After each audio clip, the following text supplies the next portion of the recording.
So good morning everyone, welcome to the channel. आज हम बात करते हैं कि आज मार्केट कैसा था, किस तरह से हमने मार्केट को नेविगेट करा आज निफ्टी और बैंक निफ्टी में। जिस तरह से अगर जिसने भी ट्रेड करा होगा आज का मार्केट प्रॉपर साइडवेज मार्केट था, कुछ ऐसा सच सर मूवमेंट्स आए नहीं थे। पूरा दिन इसने एक ऐसी रेंज सी बना के इसके अंदर इसने कर दिया, निकाल दिया। इधर देखते हैं, तब भी एक आध छोटे मोटे ट्रेड करने की कोशिश करी मैंने। मैं एक मॉर्निंग सेटअप के ऊपर भी काम कर रहा हूँ कि एक मॉर्निंग सेटअप में स्कैल्प किस तरह से करा जाए, उसके ऊपर मैं बनाना चाह रहा हूँ। पहले डिस्कस कर लेते हैं कि पोजीशंस क्या थी मेरी आज की, किस तरह से मैंने करा था। कॉस्ट पे ही हूँ आज, पहले ये दिखा देता हूँ। ऑलमोस्ट ये है तो 300 रुपये ऑलमोस्ट कॉस्ट पे है। पहले मैंने ये दो मेजर लॉसेज लिए थे सुबह सुबह में, तो अगर आप इसको देखोगे पी में और सी में इसके ऑर्डर्स दिखा देता हूँ। इसके अगर आप देखोगे इट विल बी अराउंड, हाँ जी, सो ये 926 थोड़े ऊपर नीचे हो रखे हैं ये, ठीक है, नेवर माइंड। मेनली मैंने सुबह यहाँ पे लिए थे निफ्टी बैंक के अंदर और निफ्टी के अंदर, जब मार्केट बिल्कुल फर्स्ट सेकंड कैंडल से जब ये बन रही थी इसके अंदर। मेरा यहाँ से जब ये कैंडल नीचे आई थी तो मैंने निफ्टी बैंक के अंदर लिया था कि ये हल्का सा रिवर्स मार के ऊपर जाने की कोशिश करेगा। यहाँ से मैंने पहले कॉल ली थी पर मैं उसके अंदर ट्रैप हो गया था, चाहे देख सकते हो। निफ्टी में तब भी हुआ था, पर निफ्टी बैंक में मैं अच्छा सा ट्रैप हुआ था और यहाँ मेरा एसएल कट गया था। उसके बाद फिर मैंने एकदम से उसको क्रॉस करके सीधा मैंने उसकी पुट साइड की एंट्री बनाई थी। इस तरह की कैंडल फॉर्म हुई थी क्योंकि यहाँ दो कैंडल बन चुकी थी। अगर इधर से नीचे से ब्रेकआउट देता तो इधर से ये नीचे मोमेंटम दे सकता था, मुझे था कि ये डे लो तक अपना टेस्ट करने आता, पर ये उसका थोड़ा सा नीचे फिर वापस देख सकते हो। यहाँ से इसने निफ्टी 50 के साथ कोऑर्डिनेट करना शुरू कर दिया और ये भी अपना ऊपर को पुल हो गया। पहले सुबह में मेरे ये दो और ये एक इस कैंडल के आसपास ही मेरा ये 3 एसएल मेरे गए लगातार। तो अगर आप ये देखोगे 3 एसएल्स हैं, एक ये 2000 का पहले था और ये 4600 का, ये असलियत में दो बार है। अगर आप देखो 225 क्वांटिटी इसलिए दिख रही है, तो ये दो बार मेरे एंट्रीज इन एंड आउट हुई थी, एक बार 120 पे और एक बार 105 क्वांटिटी पे। तो इससे दोनों बार 3 बार मेरे 2000 के 3 एसएल सुबह ही चले गए थे।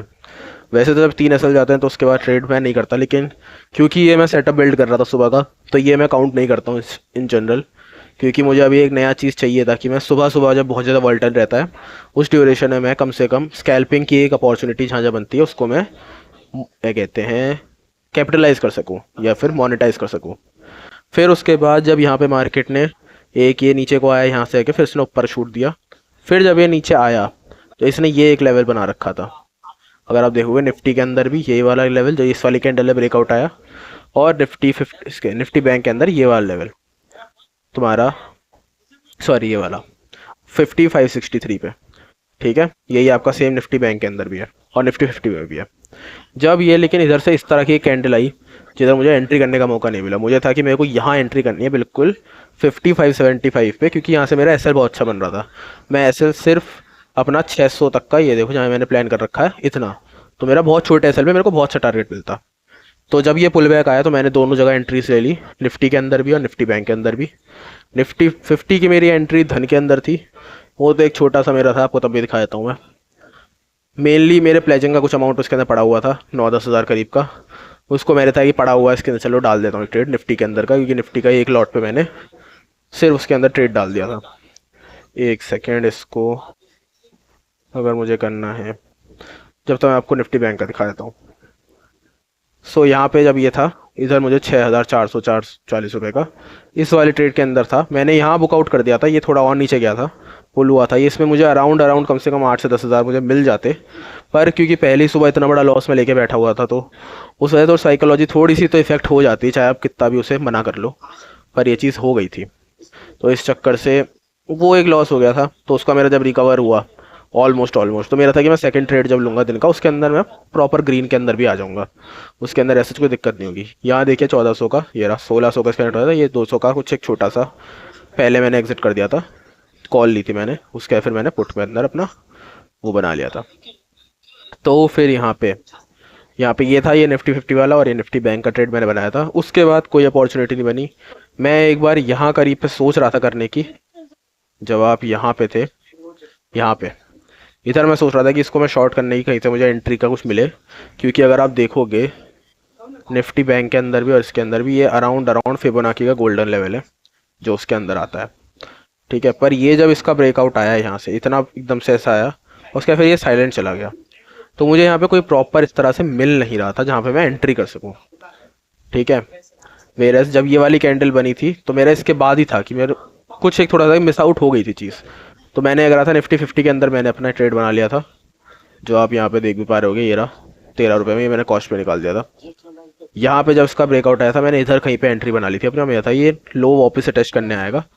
निफ्टी बैंक के अंदर एंट्री नहीं बनाई तो वो नीचे आ गया, निफ्टी 50 वहीं रह गया, बल्कि निफ्टी बैंक नीचे आ गया, तो क्या कर सकते हैं उसमें। तो मेरा यहाँ से जब ये थोड़ा सा नीचे आया, टाइम पास करा, फिर वापस ऊपर जाने लग गया, तो मैंने कॉस्ट पे निकाल दिया, क्योंकि मुझे दिख रहा था कि जब ये आपकी ये वाली कैंडल आई थी तो मुझे था कि निफ्टी बैंक भी साइडवेज हो चुका है, ये भी कुछ इतना अच्छा दिखा नहीं रहा है, जबकि इसे आ जाना चाहिए था जब ये लेवल टूटा था इसका। क्योंकि अगर आप यहाँ से भी देखोगे, ये रहा वो लेवल, तो ये लेवल के हिसाब से अगर मैं आपको इस पर लाइन बना दूँ तो इस लेवल के हिसाब से तो इसका ब्रेकआउट आया, तो इसका अच्छा वो आना चाहिए था, पर वो हुआ नहीं। तो इसलिए मैंने इसे कॉस्ट पे निकाल दिया और सही करा, क्योंकि नहीं तो इसमें मैं फालतू में एसएल देता। गलती ये हो गई, अगर निफ्टी बैंक पे ही मैं स्टक रहता तो इधर मेरे को तब भी प्रॉफिट हो जाता और मेरा एक और ट्रेड हो जाता। पर फिर मैंने यहाँ पे अपना दिन बंद कर दिया था, क्योंकि मुझे यहाँ दिख रहा था साइडवेज है, उसके अलावा कोऑर्डिनेट नहीं कर रहे थे दोनों इंडेक्स। जैसे यहाँ देख सकते हो निफ्टी बैंक नीचे आ गया, निफ्टी 50 नहीं गया, ये इसी रेंज के अंदर है, तब भी निफ्टी बैंक वापस ऊपर आ गया, ये सब कर लिया इसने। तो कोऑर्डिनेशन नहीं दिख रही थी दोनों इंडेक्सेस के अंदर।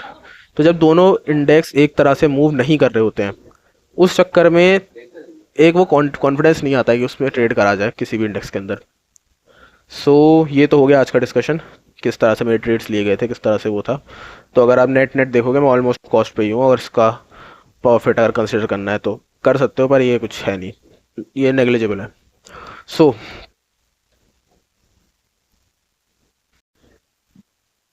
एक चीज़ और, इसको नेविगेट कर लेते हैं कि ये कहाँ की तरफ को जाएगा। अगर इन दोनों को देखें, निफ्टी 50 और निफ्टी बैंक को, निफ्टी 50 इस रेंज के ऊपर जा चुका है, वहीं पे अपना सस्टेन करा है। निफ्टी बैंक तब भी अपने लोअर लेवल पे ही है, इसके इसी जोन के अंदर है जहाँ पे ये कई दिन से अटका हुआ था। मेन क्या था रीज़न आज गैप अप का? ग्लोबल मार्केट्स पॉजिटिव थे, क्योंकि यूएस का अनएम्प्लॉयमेंट डाटा आया था जो ज़्यादा था, और अपोजिट चलता है मार्केट जनरली, पता नहीं क्यों। अनएम्प्लॉयमेंट डाटा जब भी ज़्यादा आता है तो मार्केट्स पॉजिटिव ले लेते हैं, जबकि नेगेटिव न्यूज़ है। तो इस वजह से ग्लोबल मार्केट के आड़ में हमारा मार्केट भी ऊपर चढ़ा। अगले मंडे को क्या हो सकता है? मंडे को मोस्ट प्रोबेबली तो यही है कि ये साइडवेज ही रहेगा, क्योंकि कई दिन हमारे मूव्स आ चुके हैं। तो मंडे का भी फर्स्ट हाफ तक या फिर पूरा दिन साइडवेज में निकल सकता है। अगर ट्रेंड आता है तो इसको ऊपर जाने के चांसेस अभी हमारे मार्केट में, जाएगा तो म्यूचुअल फंड्स और रिटेल की मदद से जा सकता है, पर सेंटिमेंट्स तो अभी मार्केट के नेगेटिव ही है, जब से बजट आया और हर चीज़ हुई है। पॉजिटिव सेंटिमेंट्स बहुत कम बचे हैं, तो इसमें है चांसेस कि ये वापस नीचे आ जाए।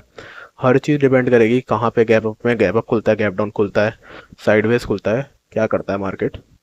बेसिक हम लोग क्या कर सकते हैं, ये रेंज मार्क कर सकते हैं निफ्टी 50 की, निफ्टी बैंक की। हम दोनों को एक चीज़ देखना पड़ेगा कि ये दोनों एक साथ मूव करें। एक इस रेंज के अंदर थे, विच इज़ अराउंड 5700, 5450, और निफ्टी में 24310 एंड 24410। ये इस रेंज के जिधर की तरफ कोई ब्रेकआउट देता है, अगर साइडवेज खुलता है उस तरफ को हम ट्रेड करेंगे। अगर गैप अप गैप डाउन खुलता है, वेट करेंगे रिट्रेस करे या पुल बैक ले, जिस तरफ को भी फिर वो कंटिन्यू करेगा उस हिसाब से हम करेंगे। अगर ये ऐसा कोई पैटर्न बनाता है तो फिर, और ये फिर ही नीचे आके ऐसा कुछ पैटर्न बना के नीचे जाता है। सो यही है। Thank you for watching.